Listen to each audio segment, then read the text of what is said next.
You know how some people just walk into a room and you listen?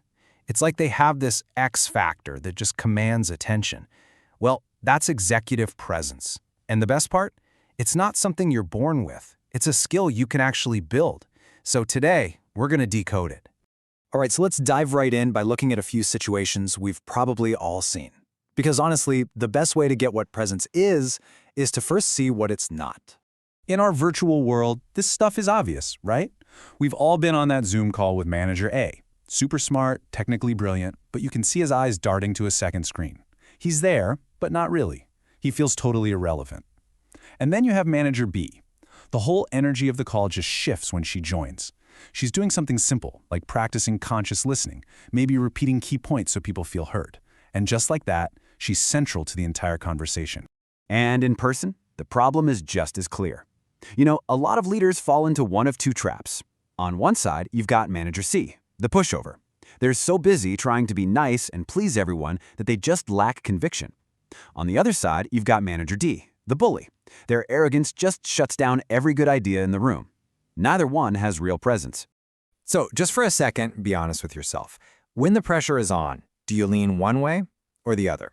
Just recognizing where you tend to drift is a huge first step. And this is so interesting because it shows us exactly where we need to aim. Real executive presence isn't about being a bulldog or a people pleaser. It's about finding that sweet spot right in the middle. It's a learned behavior. In fact, some studies show that 98% of leaders had to actively work on this. It's really just about inhabiting yourself fully, with a sense of clarity and steadiness. So, how do we actually get there? Well, here's our roadmap. We've just talked about the problem. Next, we're going to break down a model for impact, look at the nuts and bolts, see how it applies to the digital world, and finally, lay out your path to mastering it. Okay, to make this whole idea really tangible, we're going to use a powerful framework called the 3x3 Executive Presence Model. Think of it like a blueprint that breaks this big concept down into 3 core, manageable parts. Everything, and I mean everything, starts with gravitas. Now, this isn't about being some super serious, stuffy person. It's this mix of confidence and impact that really comes from knowing who you are. As one expert put it, gravitas starts from the inside out. If you don't know who you are, it's pretty much impossible to lead other people with any real conviction. Next up is authority. And let's be super clear here. This has absolutely nothing to do with your spot on the org chart. It's about your willingness to be decisive, to be bold, to take action even when things are uncertain. Leaders who have this kind of authority don't just wait around for permission, they lead from right where they are. And finally, we have expression. This is all about the delivery. How do you actually show up and get your message across? Are you vocal? Are you clear? It's about trading that passive approach for real self-assurance, so that when you speak, your ideas actually land with some punch. Okay, so that's the theory. But how does this actually look? How do you embody these things in the real world?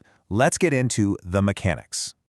You know, before you even open your mouth, your body is talking, and you don't need to strike some aggressive power pose. Instead, just start from a neutral, grounded position. It's a really simple stance, feet about hip-width apart, spine long, hands unclenched. It just quietly signals to everyone that you're calm, you're steady, and you're in control of your own nervous system. Beyond your posture, though, presence really demands a mental shift, from a me culture to a we culture. And this is where the IIA model is so useful. First, set your intention. Why are you even in the room? Second, give your full attention. Be 100% there with the person in front of you. And third, bring the right attitude, one that's open and curious. Let me tell you a quick story that makes this so clear. There was this top neurosurgeon who was always getting angry with his nurses for being too slow. It was creating this awful, tense environment. In his mind, the story he told himself was that they were just lazy and disinterested. But then, he made one tiny little shift. He changed his intention. Instead of trying to correct them all the time, he decided to focus on connecting with them, on making the process more human. And the result? It was incredible. All that tension was replaced with real rapport, and the whole team's performance just took off. It just goes to show you, presence is like the glue that holds a team together. Now, of course, in today's world, this isn't just about what happens in a conference room. Your presence online is absolutely critical. I want you to just let this number sink in for a second. 87%. That's how many key decision makers are looking you up online before they even meet you. The whole idea of the invisible executive is dead. Today, if you're invisible, you're seen as irrelevant. Your digital presence is, a lot of the time, your very first impression. So how do you do this right? Well, first, on video calls, just stop multitasking. Seriously, everyone can tell.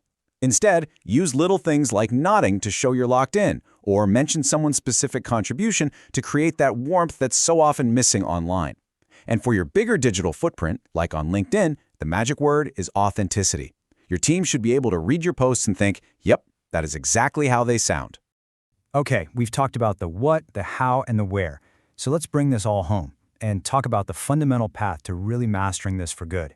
You see, real lasting presence isn't some performance you put on. It's something that's built from the inside out across 3 different levels.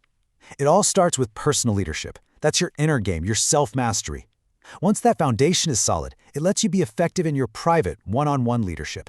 And only then can you really scale that up to public leadership, where you're influencing big groups. It all starts with the work you do on yourself. So if you take one thing away from all this, let it be this. Executive presence is a skill you can learn, and it's built on a foundation of self-awareness. It's a journey of learning to fully inhabit yourself. Because when you do that, you don't have to waste all that energy trying to prove your worth anymore. You just embody it. So the real question is, what's the first step you're going to take on that journey?